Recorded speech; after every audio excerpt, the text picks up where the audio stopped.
Hello guys. അപ്പോൾ എല്ലാവർക്കും സുഖമാണെന്ന് വിശ്വസിക്കുന്നു. ഞാൻ അത്ര വലിയ സുഖത്തിലൊന്നുമല്ല.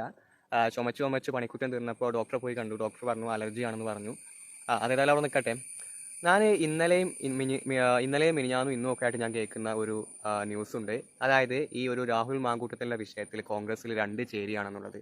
അതായത് ഇവരിങ്ങനെ രണ്ട് ചേരിയായിട്ട് തിരിഞ്ഞ് സൈബർ ഇടങ്ങളിലൊക്കെ അങ്ങോട്ടും ഇങ്ങോട്ടും വിമർശനങ്ങൾ ഉന്നയിച്ചുകൊണ്ടിരിക്കുകയാണെന്നുള്ളത്. ഒരു പാർട്ടി എന്ന് പറയുമ്പോൾ ആ പാർട്ടിക്ക് ഒരു ഡെഫിനേഷൻ ഉണ്ട്.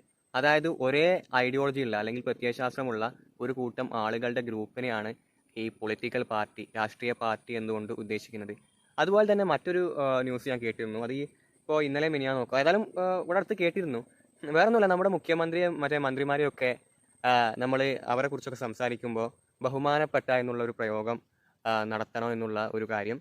അതിൽ പലരും പല രീതിയിലും അങ്ങനെ ഒരു വിജ്ഞാപനം ഇറക്കിയിട്ടുണ്ട്. പലരും പല രീതിയിലുള്ള അഭിപ്രായങ്ങളും പറഞ്ഞിട്ടുണ്ട്. ഈ മുഖ്യമന്ത്രി എന്ന് പറയുന്ന പദവിയെ നമ്മൾ ഏതായാലും റെസ്പെക്ട് ചെയ്യണം. അപ്പോൾ അതിനെ നമ്മൾ റെസ്പെക്ട് ചെയ്യുന്നുണ്ട്. അതുപോലെ തന്നെ ഓരോരോ മന്ത്രിമാർക്ക് ഓരോരോ വകുപ്പുകളും കാര്യങ്ങളൊക്കെ ഉണ്ട്. അപ്പോൾ അവർ മന്ത്രി എന്നുള്ള ഒരു പദവിയെ നമ്മൾ റെസ്പെക്ട് ചെയ്യുന്നുണ്ട്. പിന്നെ ഇവരൊക്കെ പ്രായത്തിൽ നമ്മളെക്കാൾ മുതിർന്നവരാണ്. അപ്പോൾ അതിനെയും നമ്മൾ റെസ്പെക്ട് ചെയ്യുന്നുണ്ട്. പിന്നെ ഉള്ളത് ഓരോ വ്യക്തികളെ സംബന്ധിച്ചുള്ള കാര്യമാണ്. അപ്പോൾ ഓരോ വ്യക്തികളെ നമ്മൾ ബഹുമാനിക്കുന്നുണ്ടോ ഇല്ലേ എന്നുള്ളത് നമ്മളുടെ സ്വന്തം തീരുമാനമാണ്. അപ്പോൾ ബഹുമാനിക്കണോ വേണ്ടയോ എന്നുള്ളത് നിങ്ങൾക്ക് തീരുമാനിക്കാം.